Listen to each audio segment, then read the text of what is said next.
Hey everyone, I am just going to do a quick video over the level 1 rapid infuser. Just kind of going over policy points and then discussing how to actually get the set loaded up into the machine. So if you haven't seen it before, this is the level 1 rapid infuser. We have three of them within the hospital. So this is the OB one. There is one in surgery, and then there is also one in the ED. So if you are ever hearing the mass transfusion call, you know that those 3 units will be responding with their machines. So whoever gets there first is the machine you would use, okay? So first things first, this machine is used to rapidly administer IV fluids and blood products, and they're warmed. So it's inline warming that it will administer those things warm, and you won't have to worry about the risk of hypothermia. So let's just talk about the products and what you will need to get your machine set up. So first things first, on the machine, on the back, there is a bag that will have your IV administration set. So this is what it looks like. It's a box, and it will have what you will need. So it will have the Y port where you will put your 2 sets of fluids, and then it will have the part where it heats it, and then it will also have the filter, and then it'll be connected to the patient. So if you need these, you just grab it. It's on these machines, and you pull it and you get your bags ready. So that's what you would grab, okay? So on top of that too, when it comes to your patient, you have to think about their access when you get there. So it is recommended that we would do an 18 gauge or larger. Minimum is going to be a 20 gauge. So you will be able to infuse through a 20 gauge if you needed. But obviously you may want to look at getting a larger bore IV. Just a little fact about the central line part. So when it comes to central lines, the longer the central line is, the longer it will take for the flow rate will decrease essentially. So it'll just take longer to get to the patient. So the flow rate will decrease the longer the catheter is. And if you are using a central line, you need to make sure that's an 18 gauge or larger. So just something to think about, that yeah, you may have a central line on your patient, but it may not be the best access to administer these fluids and blood rapidly, okay? So things that can go through the machine. You can do fluids, you can do packed red blood cells, and then you could do fresh frozen plasma. Other than that, when it comes to like cryo, let's try to think of the other ones, granulites, and then also platelets are the other ones. Those are contraindicated in this machine. The manufacturer does not recommend it. So that's just something to think about. So let's go ahead and just get ourselves set up. So what I did, I went ahead and already got my bags primed. So just something to point out is that when you are getting your bags set up, you are going to clamp them before you spike them, okay? And we want to purge the air out of the bag. So we're going to double spike. So this bag obviously is not a full bag, but imagine that it's a full bag, it has air in it, right? So what you're going to do, you're literally going to you're going to spike it, pull the spike out, purge the air, and then respike it. So it's called double spiking, and then we're purging that air out, because what you're trying to do is minimize the amount of air that you're going to be putting in the line. Because if air gets in this line, then you're going to have to you're going to change your whole set out, because it's not going to be easy to get this air out, okay? So what we do, we have our 2 bags, they're purged, we got our lines clamped, and then we got our system itself. So let's go ahead and get it loaded up. So one thing, is that the machine is not currently on. So that's a good thing, because it's not going to be pressurized at this point. So what you're going to do is pop these guys open. Now just note that the negative is on there. So if the machine was on, say you were going to switch out your set, when you are switching out your set, you could have it primed and ready to go and keep the machine on, because it does take 3 to 7 minutes for it to reach its warmth that it needs to get to that, what is it, the operating temperature, that's the word I'm going to use. So sometimes you will have to keep your machine on, but yet switch out your bags, right? So when you are switching out your bags, just note to keep that on the negative, which is the off side, okay? So we're going to hang our bags in. So, and on the machine itself, and I'm going to turn this so you guys can see a little bit. So on the machine itself, there are like 3 different little like hanging points. So like your liter bag is going to go on the top, right? And then,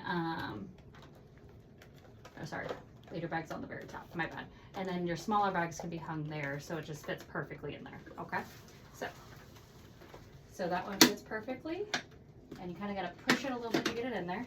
Same thing with this one. We're going to go on the very top, the clear one, and then we're going to get that guy in there. Okay.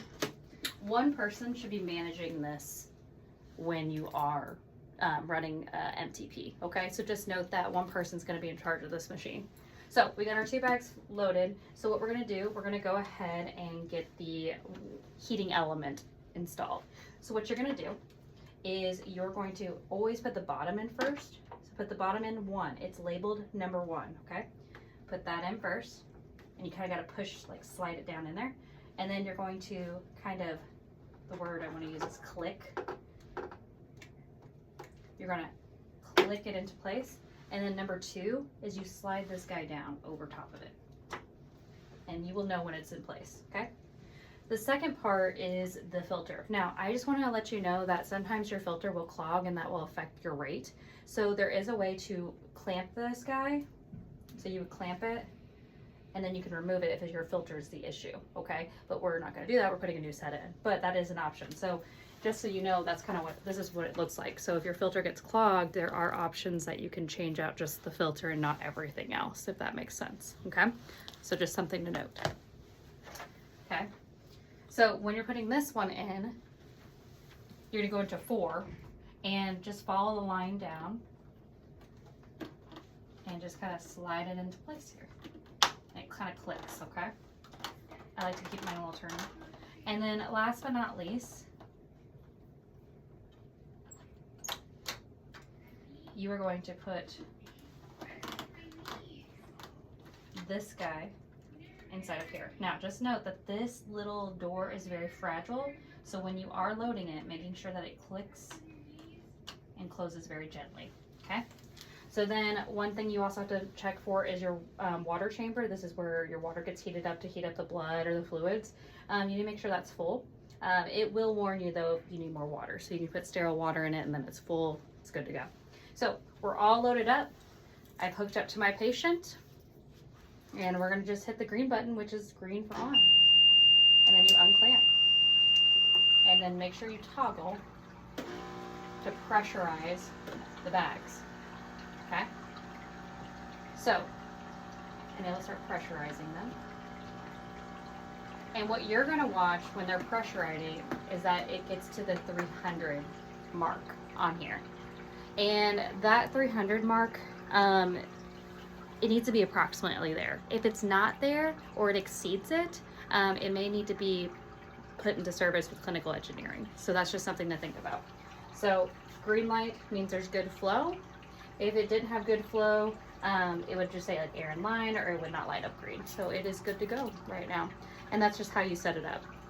So when you are thinking about just what you need to be doing during this situation is whether or not what needs to be changed first. So when we talk about the entire set or the filter, the entire set has to be changed at least every 3 hours or between blood products. So if you are running packed red blood cells, but then all of a sudden you want to switch to fresh frozen plasma, or it's a different blood type, you're gonna have to change out your whole entire set. Your filter has to be, it's going to start slowing down and clogging around that 4 to 6 units. So that's just something to think about. So whatever happens first is what you should be changing, okay? Another thing is when the clamps, when you toggle this to pressurize, when you're removing the bags, make sure that you're toggling these back to negative before you change things out. You do not want to open these doors when they're pressurized. It's going to be very hard, and you're not going to have an easy time getting that open. So just to know, negative means it's not pressurized. Okay. Okay. So then, like I said, one thing too is when you're setting up, and this is just something I forgot because I've already had this stuff set up. your drip chambers themselves have to be at least halfway full, okay? So when you're looking at this, I have mine too full probably. They're all the way up, but like I said, this is teaching, so you know, we need to think about, you know, in real life we have it at least halfway full, okay? And then one thing too, when it comes to air, we were talking about purging all the air out of the machine, right, out of the bags. So if that air ends up getting between your past your filter and between your patient and your filter, you should not be running it. You have to change it out because you do not want air to rapidly be infusing into your patient. Not a good thing, okay? So other than that, that is the rapid infuser. Obviously, if you have any questions, you can always look at the policy. One thing I do want to point out, though, is the fact that when you are shutting it down or replacing, you want to negatively turn it, right? And then you can pop open an exchange. But if you are just shutting down the machine itself, just hit the power button and then everything will shut down. All right. That is the level 1 rapid infuser. Thank you guys and have a great day.